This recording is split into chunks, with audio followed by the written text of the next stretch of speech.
Our Honourable Friend. By Charles Dickens. We are delighted to find that he has got in. Our Honourable Friend is triumphantly returned to serve in the next Parliament. He is the Honourable Member for Verbosity, the best represented place in England.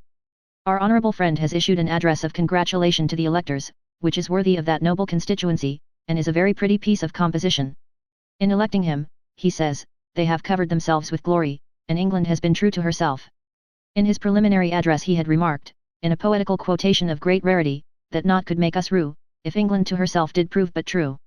Our Honourable Friend delivers a prediction, in the same document, that the feeble minions of a faction will never hold up their heads any more, and that the finger of scorn will point at them in their dejected state, through countless ages of time.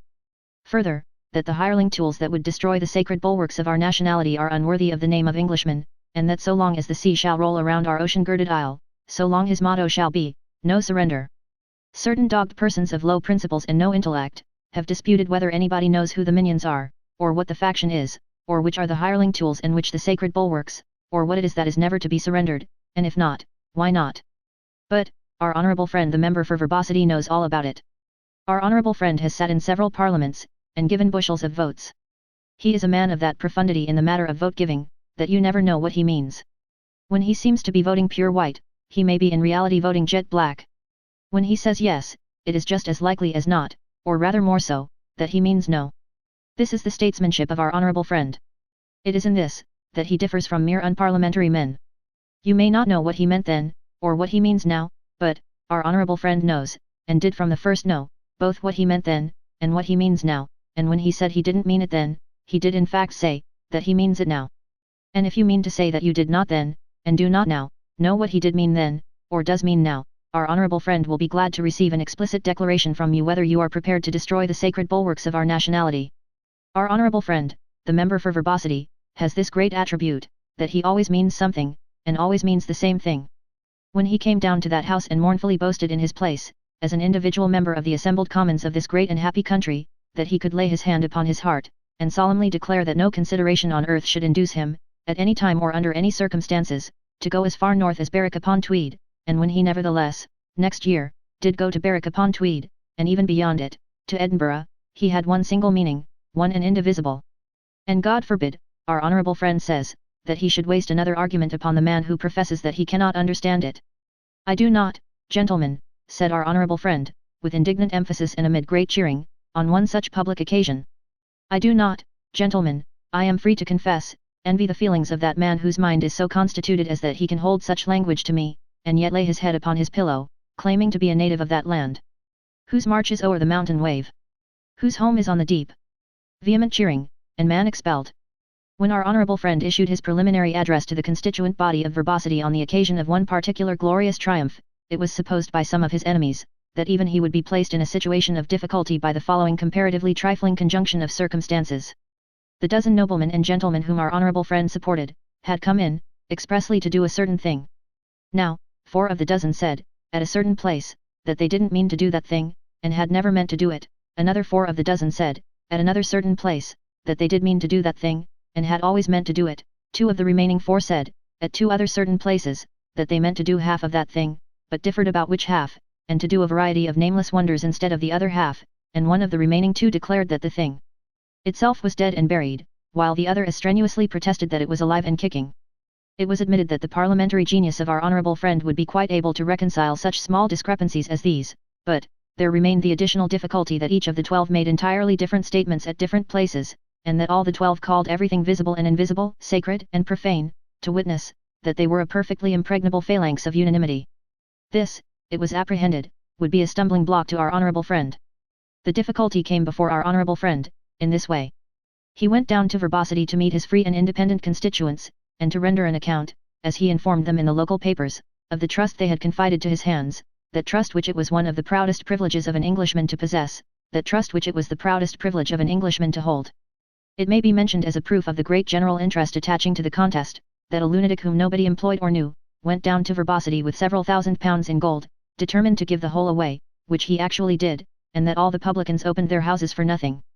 Likewise, several fighting men, and a patriotic group of burglars sportively armed with life-preservers, proceeded, in barouches and very drunk, to the scene of action at their own expense, these children of nature having conceived a warm attachment to our Honourable Friend, and intending, in their artless manner, to testify it by knocking the voters in the opposite interest on the head.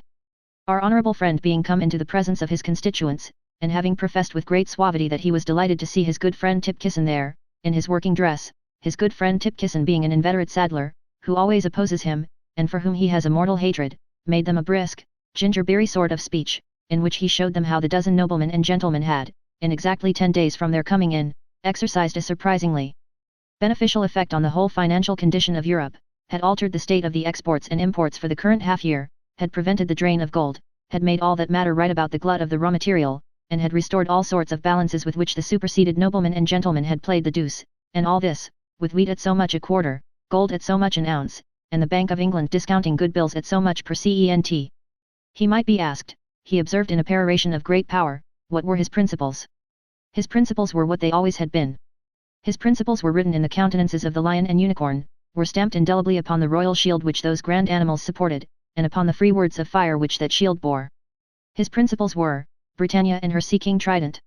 His principles were, commercial prosperity coexistently with perfect and profound agricultural contentment, but short of this he would never stop. His principles were, these, with the addition of his colours nailed to the mast, every man's heart in the right place, every man's eye open, every man's hand ready, every man's mind on the alert. His principles were these, concurrently with a general revision of something, speaking generally, and a possible readjustment of something else, not to be mentioned more particularly. His principles, to sum up all in a word, were, hearths and altars, labour and capital, crown and sceptre, elephant and castle. And now, if his good friend Tipkisson required any further explanation from him, he, our honourable friend, was there, willing and ready to give it. Tipkisson, who all this time had stood conspicuous in the crowd, with his arms folded and his eyes intently fastened on our honourable friend, Tipkisson, who throughout our honourable friend's address had not relaxed a muscle of his visage, but had stood there, wholly unaffected by the torrent of eloquence, an object of contempt and scorn to mankind, by which we mean, of course, to the supporters of our honourable friend, Tipkisson now said that he was a plain man, cries of "You are indeed!" and that what he wanted to know was, what our honourable friend and the dozen noblemen and gentlemen were driving at. Our honourable friend immediately replied, at the illimitable perspective.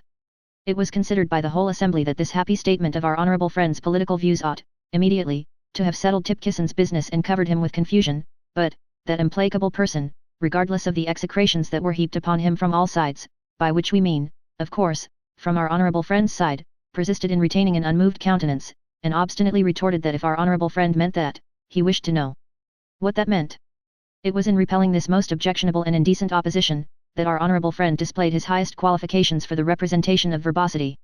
His warmest supporters present, and those who were best acquainted with his generalship, supposed that the moment was come when he would fall back upon the sacred bulwarks of our nationality. No such thing.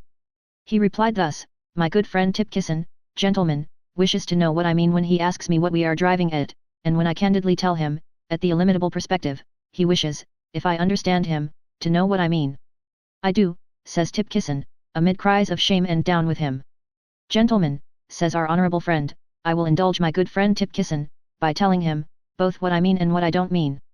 Cheers and cries of give it him. Be it known to him then, and to all whom it may concern, that I do mean altars, hearths and homes, and that I don't mean mosques and Mohammedanism.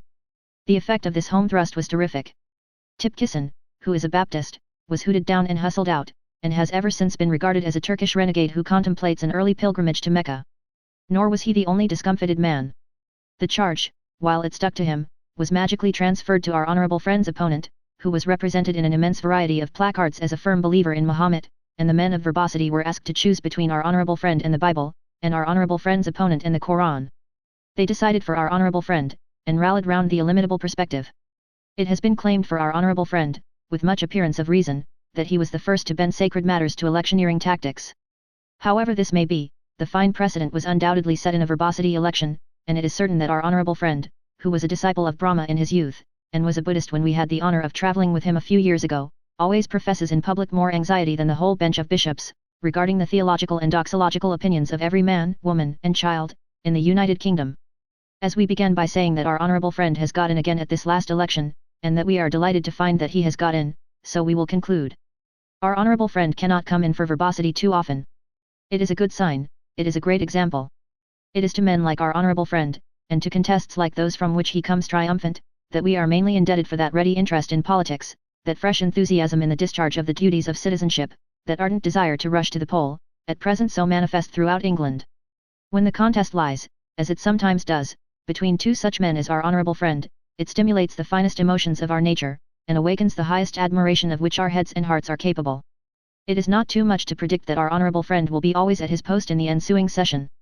Whatever the question be, or whatever the form of its discussion, address to the Crown, election petition, expenditure of the public money, extension of the public suffrage, education, crime, in the whole House, in committee of the whole House, in select committee, in every parliamentary discussion of every subject, everywhere, the honourable member for verbosity will most certainly be found.